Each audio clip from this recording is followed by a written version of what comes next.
بسم اللہ الرحمن الرحیم۔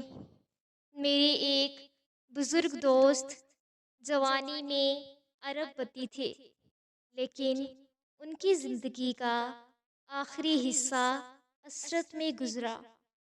مجھے انہوں نے ایک دن اپنی کہانی سنائی۔ انہوں نے بتایا، میرے والد مل میں کام کرتے تھے، گزارا مشکل سے ہوتا تھا۔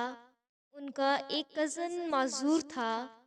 کزن کے والدین فوت ہو گئے، اس کے آگے پیچھے کوئی نہ رہا۔ میرے والد کو ترس آ گیا، وہ اسے اپنے گھر لے آئے۔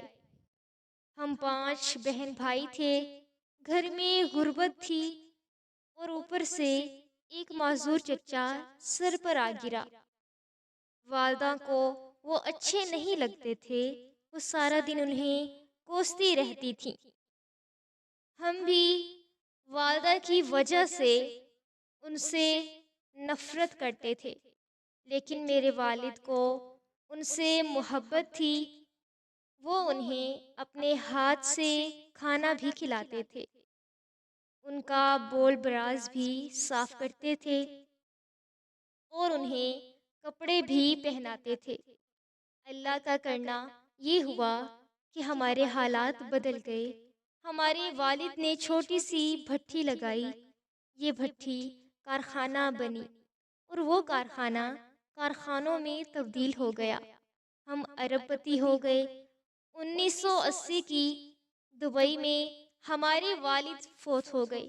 وہ چچا ترکے میں مجھے مل گئے۔ میں نے انہیں چند ماہ اپنے گھر رکھا، لیکن میں جلد ہی تنگ آ گیا۔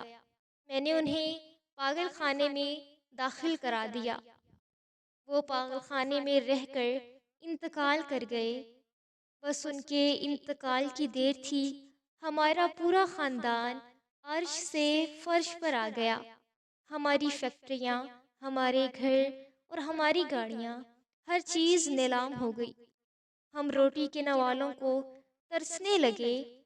ہمیں اس وقت معلوم ہوا ہمارے معذور چچا ہمارے رزق کی ضمانت تھے۔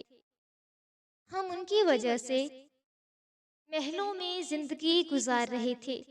وہ گئے تو ہماری ضمانت بھی ختم ہو گئی۔ ہمارے محل ہم سے رخصت ہو گئے۔ ہم سڑک پر آ گئے۔ ہم نہیں جانتے ہم کن لوگوں کی وجہ سے زندہ ہیں، ہم کن کی وجہ سے کامیاب ہیں، اور ہم کن کی بدولت محلوں میں زندگی گزار رہے ہیں۔ ہم یہ بھی نہیں جانتے ہم کس کو بس سے اتاریں گے، ہم کس کو کشتی سے باہر پھینکیں گے، اور ہم کس کو کھانے کی پلیٹ اٹھائیں گے، اور پھر وہ شخص ہمارا رزق، ہماری کامیابی اور ہماری زندگی ساتھ لے جائے گا۔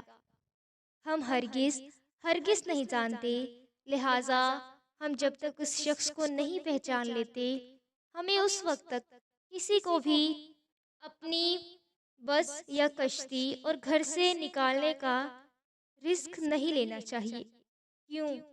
کیونکہ ہو سکتا ہے ہمارے پاس جو کچھ ہو وہ سب اس شخص کا ہو، اور اگر وہ چلا گیا تو سب کچھ چلا جائے، ہم نہ رہیں، مٹی کا ڈھیر بن جائیں۔ آج کی داستان اتنی ہی۔ ملتے ہیں ایک نئی داستان کے ساتھ، تب تک اپنا بہت سارا خیال رکھیں۔ اللہ حافظ۔